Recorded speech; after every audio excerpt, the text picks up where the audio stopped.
Computer വന്നാൽ ജോലി നഷ്ടപ്പെടുമെന്ന് കരുതിയിരുന്നൊരു കാലമുണ്ടായിരുന്നു. കമ്പ്യൂട്ടർ വന്നു കഴിഞ്ഞാൽ ഓഫീസിലൊക്കെ ജോലി കമ്പ്യൂട്ടർ ചെയ്യും. പലർക്കും ജോലി നഷ്ടപ്പെടും. ജോലിയിൽ ആളുകളുടെ സാമീപ്യം കുറയും എന്നൊക്കെ പ്രചരിച്ചിരുന്ന ഒരു കാലഘട്ടം ഉണ്ടായിരുന്നു. അന്ന് അതിനെതിരെ ഏറ്റവും കൂടുതൽ സമരം ചെയ്ത ഇടതുപക്ഷമായിരുന്നു. യന്ത്രവൽകൃത നയങ്ങൾക്കെതിരെയുമൊക്കെ ശക്തമായ പ്രതിഷേധമാണ് അന്ന് ഇടതുപക്ഷം രേഖപ്പെടുത്തിയിരുന്നത്. എന്നാൽ ഇപ്പോൾ അതല്ല, അതിനേക്കാൾ അപ്പുറം ഒരു സാങ്കേതിക വിദ്യ വന്നാൽ നമ്മളെയെല്ലാം അതെങ്ങനെ ബാധിക്കുമെന്നാണ് പലരും ചിന്തിക്കുന്നത്. സാങ്കേതിക വിദ്യയെക്കുറിച്ചാണ് ഞാൻ പറയുന്നത്.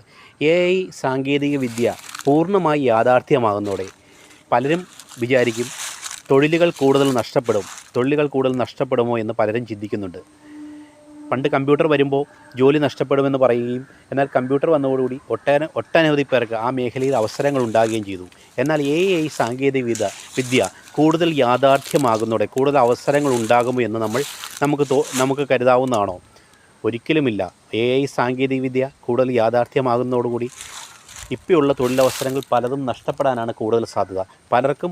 പല മേഖലയിലും ജോലി ചെയ്യുന്ന പലർക്കും ജോലി തന്നെ നഷ്ടപ്പെടുന്ന സാഹചര്യം ഉണ്ടായും. ഏകദേശം ഒരു 20-25 വർഷത്തിനുള്ളിൽ ലോകത്ത് സംഭവിക്കാൻ പോകുന്ന ഏറ്റവും വലിയ മാറ്റമായിരിക്കും തൊഴിൽ ഇടങ്ങളിൽ ആളുകളുടെ ക്ഷാമം. ആളുകൾക്ക് തൊഴിൽ ലഭിക്കാൻ കഴിയാത്ത അവസരം വന്നു ചേരുമെന്നുള്ളത്. പലർക്കും തൊഴിലുണ്ടാകുകയില്ല. സമ്പന്നന്മാർക്ക് മാത്രം ജീവിക്കാൻ കഴിയുന്ന ഒരു സാഹചര്യം അന്നിവിടെ ഉടലെടുക്കും. സാധാരണ ജനങ്ങൾക്കോ അല്ലെങ്കിൽ തൊഴിൽ തേടി നടക്കുന്നവർക്കോ ഒരിക്കലും അവസരങ്ങൾ ലഭിച്ചെന്ന് പറയില്ല. ഇന്നത്തെ പോലെ അന്ന് ഒരുപാട് തൊഴിലവസരങ്ങളൊന്നും സൃഷ്ടിക്കപ്പെടാൻ പോകുന്നില്ല. സാങ്കേതികവിദ്യ കൂടുതൽ യാഥാർത്ഥ്യമാകുന്നതോടെ പല മേഖലയിലും തൊഴിലവസരങ്ങൾ നന്നായി വെട്ടിക്കുറയ്ക്കപ്പെടും. പലർക്കും ജോലി ചെയ്യാനുള്ള സാഹചര്യങ്ങൾ ഇല്ലാതാകും.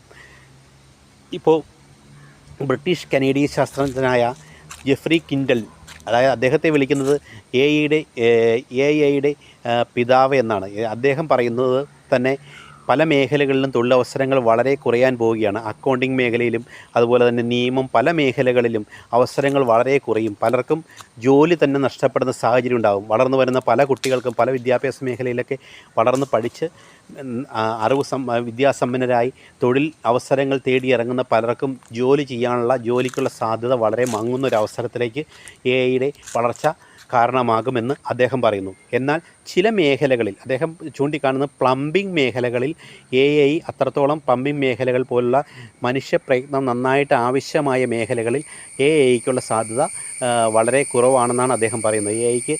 അത്ര മനുഷ്യപ്രയത്നം മൂലം ചെയ്യേണ്ട വർക്കുകൾ ചെയ്യാൻ ഇപ്പോഴത്തെ സാഹചര്യത്തിൽ അത്ര പ്രാപ്തമല്ല എന്നാണ്, സാങ്കേതികവിദ്യ അത്ര പ്രാപ്തമായിട്ടില്ല എന്നാണ് അദ്ദേഹം ചൂണ്ടിക്കാട്ടുന്നത്.